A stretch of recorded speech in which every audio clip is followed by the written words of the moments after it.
There comes a moment in life, and it doesn't always arrive with warning.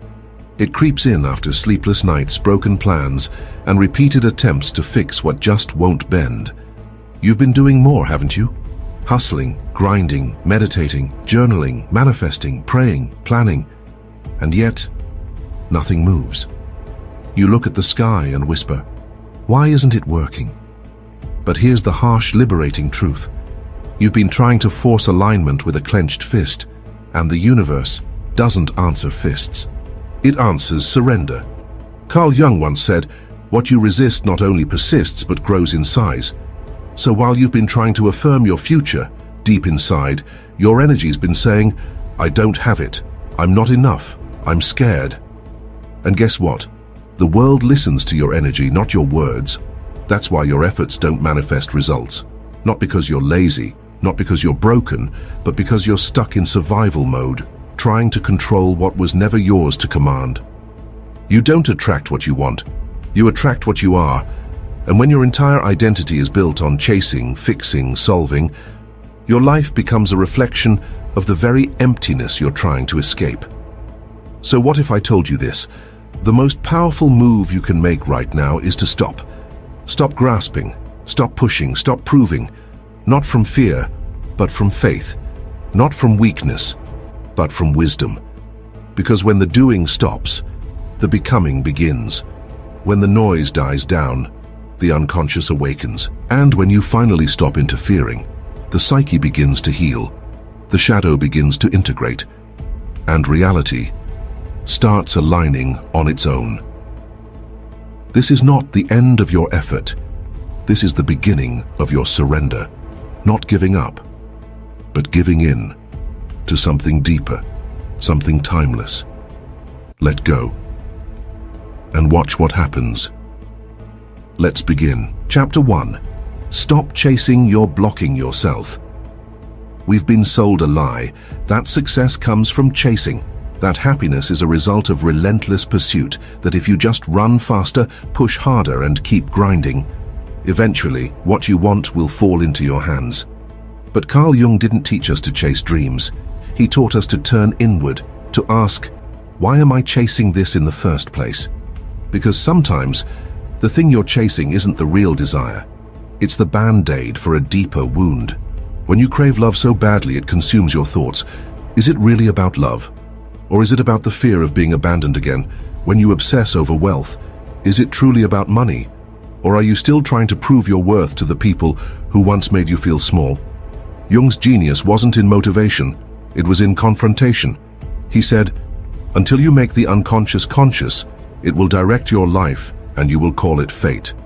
That means, if you don't bring your wounds into the light, they will control your desires, and you won't even realize it. So you keep running toward things, thinking they'll complete you. But life doesn't give you what you want. It gives you what you are.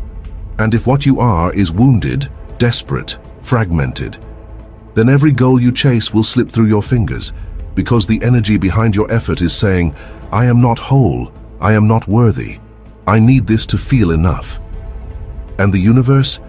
It always mirrors your vibration. You say, please give me love. But your energy says, I don't have it. So it echoes back, you're right. This is why people burn out chasing relationships that never work, careers that drain them, validation that fades. Not because the goal is wrong, but because the self behind the goal is bleeding. The obsession is never about the thing.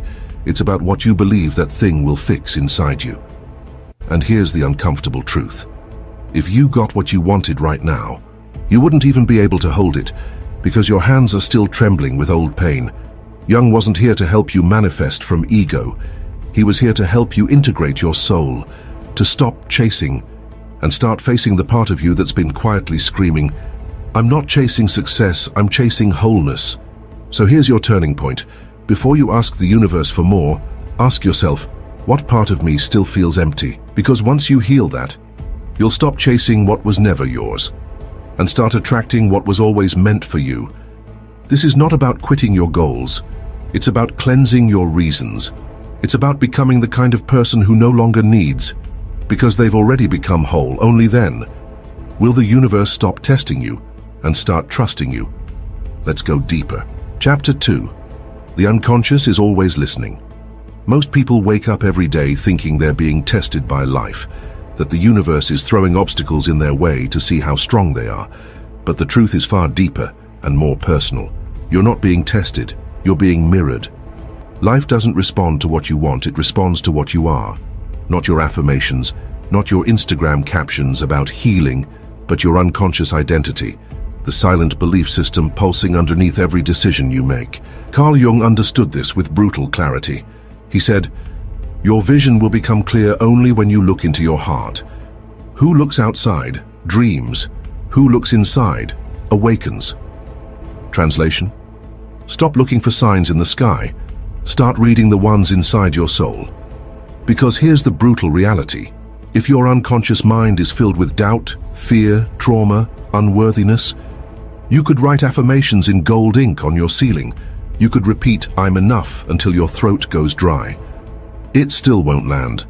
Because deep down, you don't believe it. You can't lie to the unconscious. It hears everything, it remembers everything, and it runs the show, even when you think you're in control. Let's be real for a second. That tightness in your chest when you visualize your future, that anxiety when you think about how it'll all come together, that's not intuition. That's your unconscious screaming, "You don't really think this is possible, do you?" And so life mirrors that. It delays the blessing, not out of cruelty, but because your energy says, "I'm not ready to receive."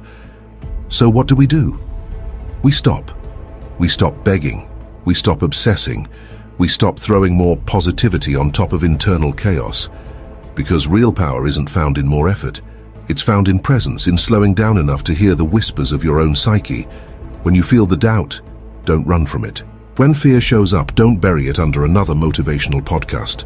Sit with it, decode it. Because every fear is a message. Every hesitation is a signal. Your unconscious is always speaking. The question is, are you brave enough to listen? And here's the twist. When you finally do nothing, when you stop interfering, when you stop trying to force divine timing with human impatience, that's when the shift begins. That's when your energy aligns. That's when the unconscious stops resisting. And that's when the universe says, "Now you're ready." You're not here to chase alignment. You're here to become it. And becoming begins in stillness. Chapter 3. Detachment isn't giving up, it's awakening. Let go. Not as an act of defeat, not because you've given up on the outcome, but because you've finally awakened to the truth. I was never meant to control the world. I was meant to understand myself within it. Detachment isn't about apathy. It's not about pretending nothing matters. It's about reclaiming your energy from places it never belonged in the first place. It's the quiet confidence that says, "I've done what I could. Now I surrender what I can't." Carl Jung understood that true transformation doesn't happen in obsession. It happens in surrender. Not passive resignation, but deep inner alignment. You can't fake detachment. You can't scroll Instagram saying, "I don't care anymore," while secretly checking your phone every 5 minutes. For their name, for a sign, for a shift. The unconscious doesn't respond to your words. It responds to your vibration. And if your vibration still says, "I need this to feel whole," then life will continue to show you all the ways you're not. Detachment is not the absence of desire. It's the absence of dependency. It's the inner knowing that says, even if this never comes, I am still enough. And here's the paradox. When your energy finally aligns with that truth, that's when everything begins to flow. Not because you forced it, but because you're no longer resisting it. Life bends for those who are already whole, not those begging to be completed.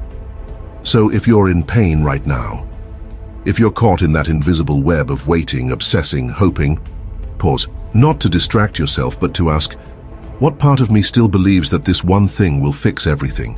The part of you that's waiting for love, for validation, for success. That part doesn't need fixing. It needs witnessing. Not by the world, not by your ex, not by your parents, but by you.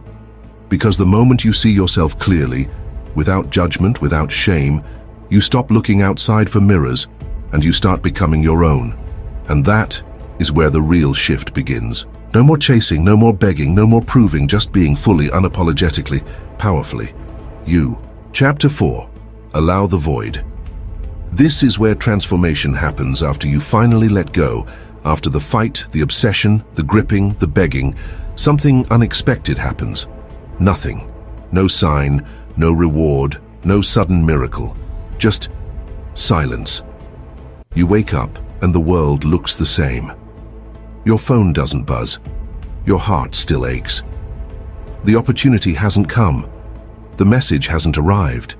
And the voice inside you whispers, "Was any of that even worth it?" This is the moment that breaks most people. Because we've been conditioned to believe, if I let go, something good will instantly replace it. But the universe doesn't move on your timeline. It moves in energetic alignment. And before it gives you what you asked for, it checks to see who you've become without it.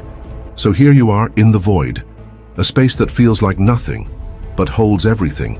This is the in-between, the space where your old self has died, but your new self hasn't been born yet. And that space is terrifying, because there's no map, no proof, no external feedback to say, you're on the right path. Just you, and your thoughts, and the deafening quiet that demands you to trust something you can't yet see. Carl Jung called this space the creative void. He said, "In all chaos there is a cosmos, in all disorder a secret order." That means what looks like nothing happening on the outside is actually deep internal reorganization on the inside. Your soul is not on pause, it's under construction.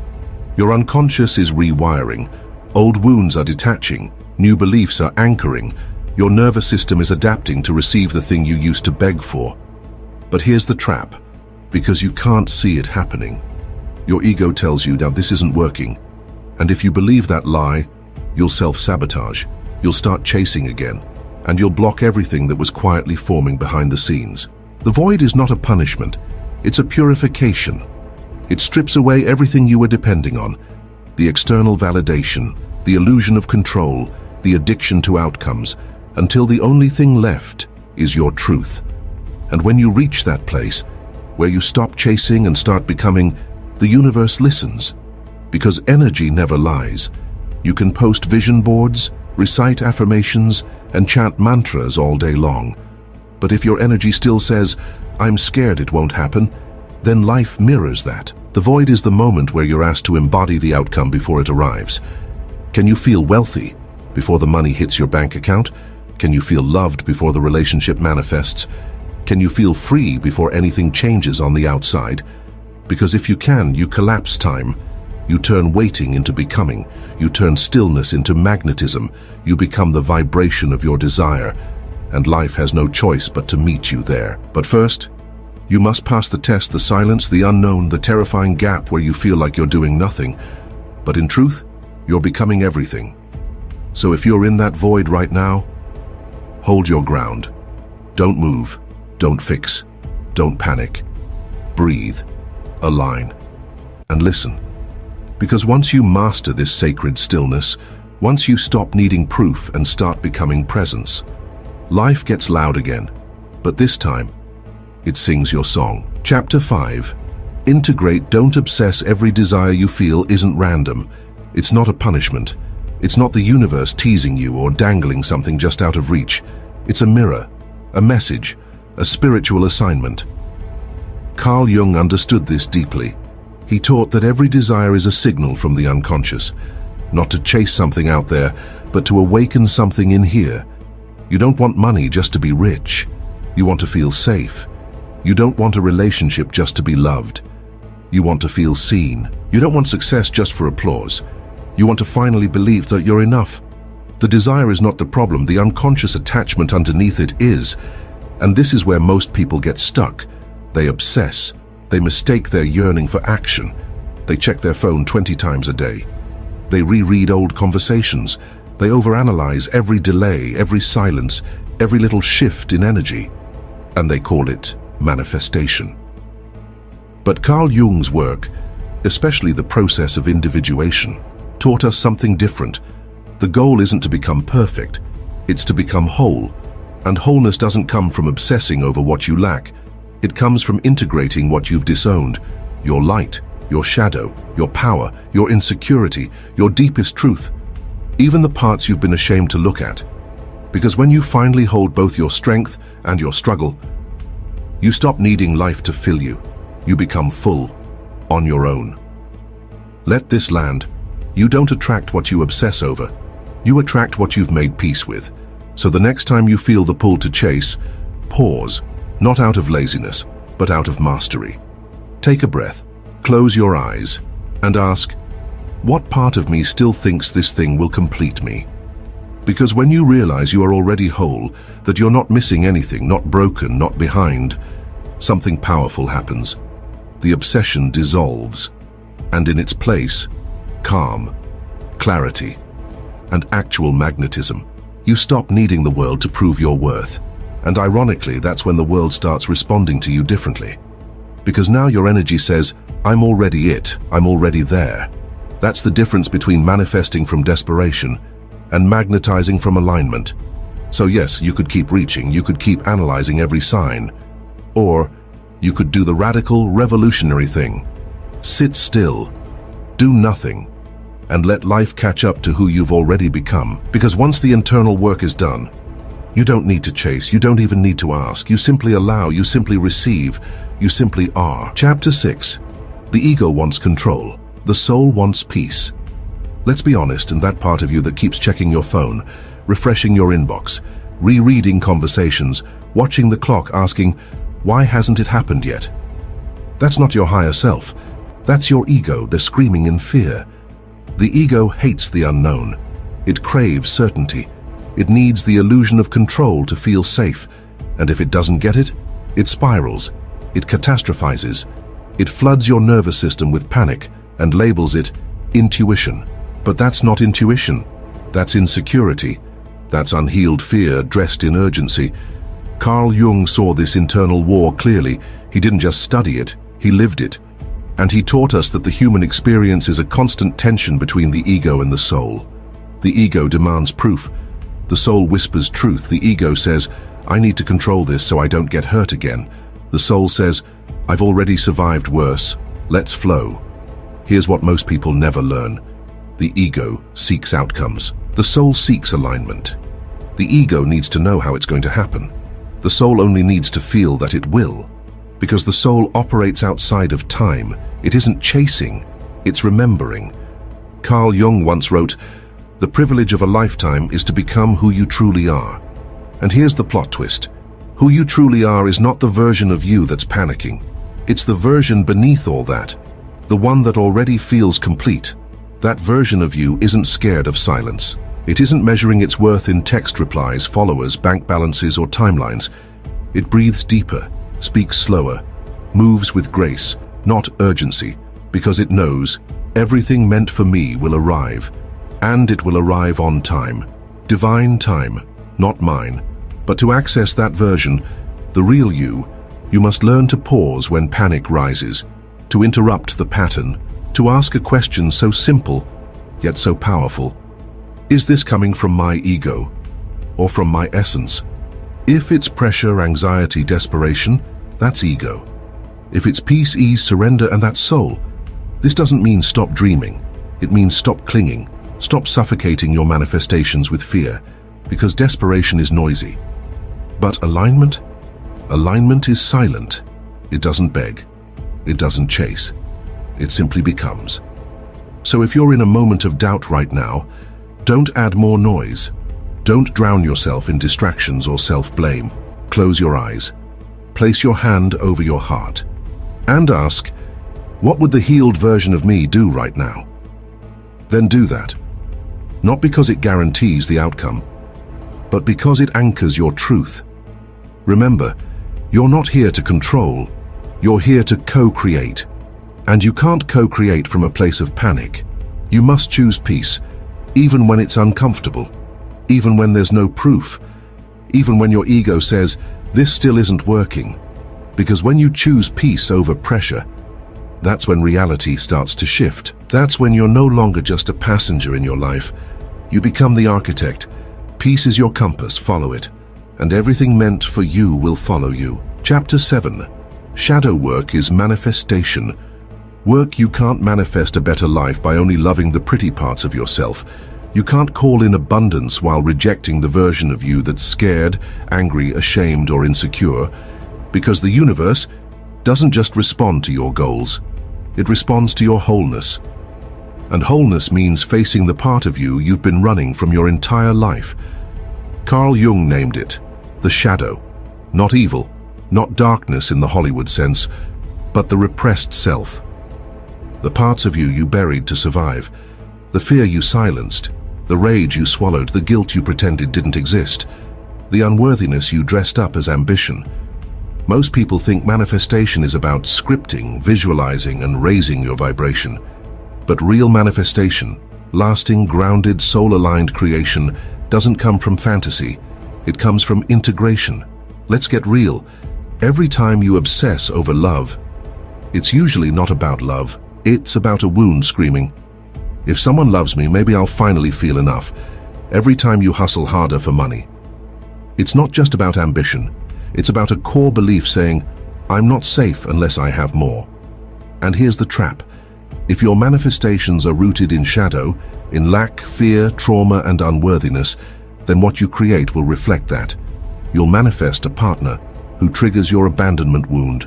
You'll manifest money that vanishes as fast as it comes. You'll manifest success that feels empty and draining. Why? Because you attracted it through a fragmented self. This is why Jung's work is so important. He taught that we must bring the unconscious into consciousness, because until you do, it controls your life. And you call it fate. So the real question isn't, how do I attract more? It's, what inside me still believes I don't already have enough? That's where shadow work begins. And no, it's not easy. It's uncomfortable. It asks you to stop blaming the world and start looking inward. To stop pointing at what didn't happen and start asking, what part of me wasn't ready to receive it? It's not about shame. It's about ownership. It's about holding space for all versions of you, the light and the dark, and saying you're allowed to exist. You're allowed to be seen, and you don't have to control me anymore. Because once your shadow is seen, it no longer operates in the background. It no longer pulls strings behind your back. It no longer creates chaos just to get your attention. You take your power back, and in that reclamation, your frequency changes. You no longer manifest from fear. You magnetize from wholeness. That's not wishful thinking. That's quantum alignment. That's nervous system safety. That's you becoming the version of yourself who no longer needs the world to fix what your soul has already healed. You stop forcing. You start allowing. You stop proving. You start radiating. Because now you're not asking the universe from a place of lack. You're becoming a version of you who already feels like it's done. And that inner reality is what bends the outer world. Not scripting, not vision boards, not chasing signs, but deep, grounded, fierce integration. This is the work, not the glittery, Instagrammable version of spirituality, but the real work. The work that makes you look in the mirror and say, I've been trying to manifest my future without making peace with my past. Not anymore. Now you stop running. Now you go inward. Now you face what's been silently directing your entire life. And when you do, the illusion breaks, the power returns, and your life begins to mirror your wholeness, not your wounds. That is manifestation. That is individuation. That is freedom. Chapter 8. Don't become the blocker of your own destiny. This might be the hardest pill to swallow, but the only thing standing between you and the life you want is you. Not your past, not your trauma, not the universe. You. Carl Jung, the father of analytical psychology, the man who saw deeper into the human soul than almost anyone, said something chillingly true.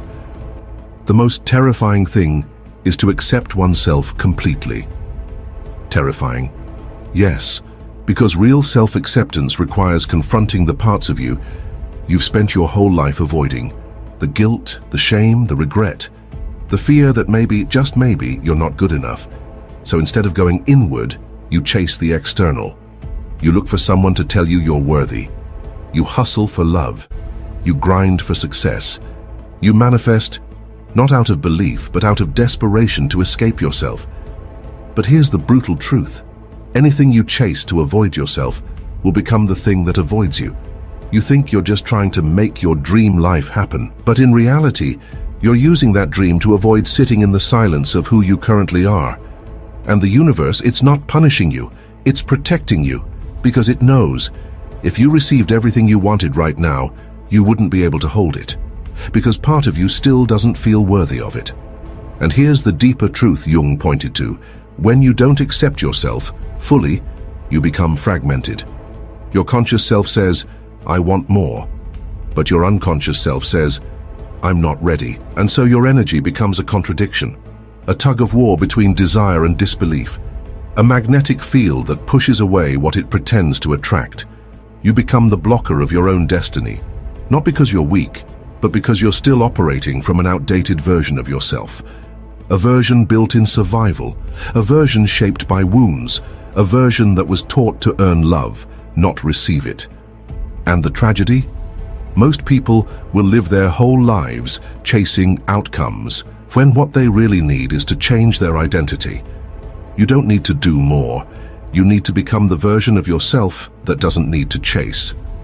The version that already feels what you're trying to manifest. The version that already believes, I am worthy, I am ready, I am enough. Because here's the universal law no one talks about. You don't receive what you want. You receive what you are.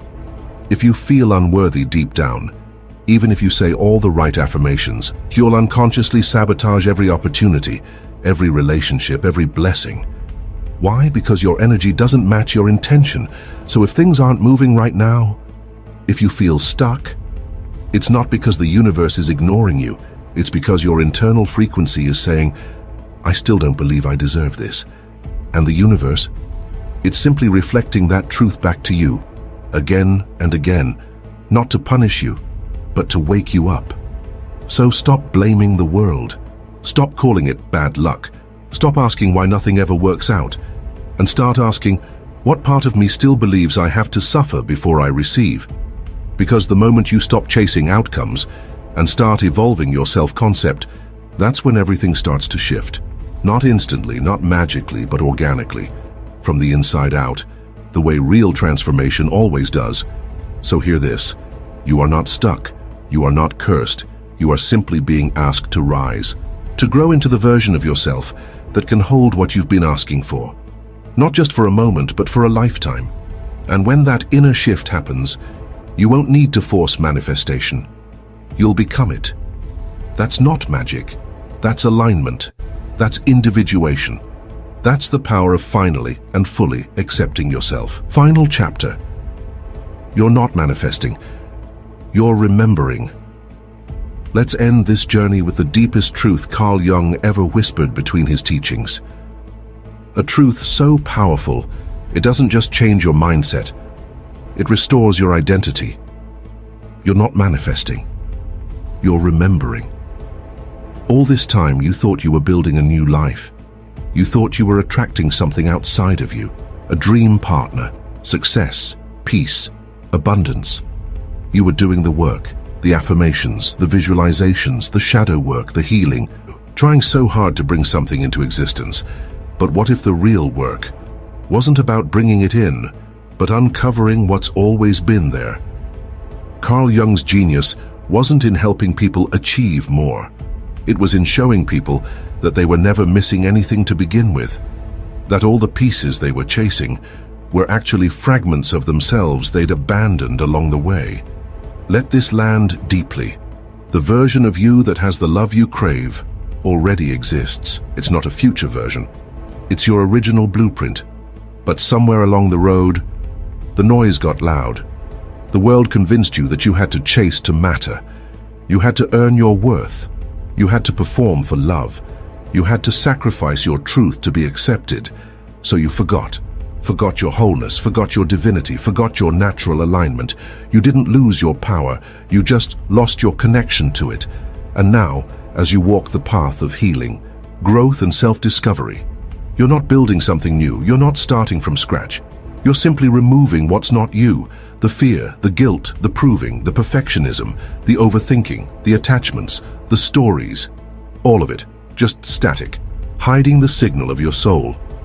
Carl Jung never gave us a system to fix ourselves. Because he understood something most people miss. You don't need to be fixed. You need to be revealed. Who you really are is not the overthinking, anxious, insecure self you've been identifying with. That's the persona. A mask. A survival mechanism built over years of emotional neglect and spiritual forgetfulness. Who you really are is the witness. The soul underneath. The one who remembers stillness. The one who doesn't chase because they already embody. The one who doesn't grasp because they already are. And this is the final, sacred truth. When you do nothing, when you stop grasping, hustling, scripting, manifesting from fear, you return to your original frequency, the one you were born with, the one that never needed to be proven, only remembered. That's why things start aligning when you finally let go. Not because surrender is a cheat code, but because surrender is your natural state. The state of trust, the state of being, the state where soul overrides ego, where energy overrides effort, where alignment replaces anxiety. So if you're still stuck in the loop, trying to think your way into a future, trying to force the divine to move on your deadline, pause. Not because the universe is against you, but because it's trying to remind you of something you forgot. You were never here to beg for the life you want. You were here to remember that it's already yours, once you become the version of you who can receive it. You are not late. You are not broken. You are not behind. You are not manifesting. You are remembering. And now you've remembered enough. Now it's time to return to the stillness, to the trust, to the soul that already knows. Everything meant for me will arrive, not when I chase it, but when I become it. And in that becoming, you don't force, you don't beg, you simply allow, you simply receive, you simply are. Welcome home. If even one line in this video cracked something open inside you, don't scroll past it. Don't let this moment dissolve into your feed like every other piece of content you half watch and forget. Because this wasn't just a video. This was a mirror, a moment, a message you were meant to find, not by accident, but by alignment. Carl Jung once said, "We meet ourselves time and again in 1,000 disguises on the path of life." Maybe this video was one of those disguises, a reflection, a nudge, a spiritual checkpoint reminding you, you're not here to chase the world, you're here to return to yourself. So if you felt that shift, even for a second, comment below, "I let go, I align, I receive." Not for attention, not for likes, but to declare to your unconscious, this time, I choose alignment over obsession. I choose self over survival. I choose becoming, not begging. Hit like, not to feed the algorithm, but to anchor this energy into your nervous system. To tell your psyche, this moment mattered. I am different now. Subscribe. If you're done with surface-level hacks and temporary motivation, and ready to dive into Jungian truths that reconstruct you from the inside out, this isn't a channel, this is a journey, a path for souls ready to remember. And above all, share this video with someone you love, someone who's lost in the loop, someone chasing everything, except themselves. Because Carl Jung also said, your vision will become clear only when you look into your heart. Who looks outside dreams, who looks inside awakens. This is your moment to awaken, to turn your attention inward, to stop seeking and start seeing. Because in a world obsessed with more, stillness is rebellion, presence is power, and sometimes doing nothing is the most courageous act of becoming. So breathe, feel, remember. You're not manifesting, you're remembering, and your return starts now.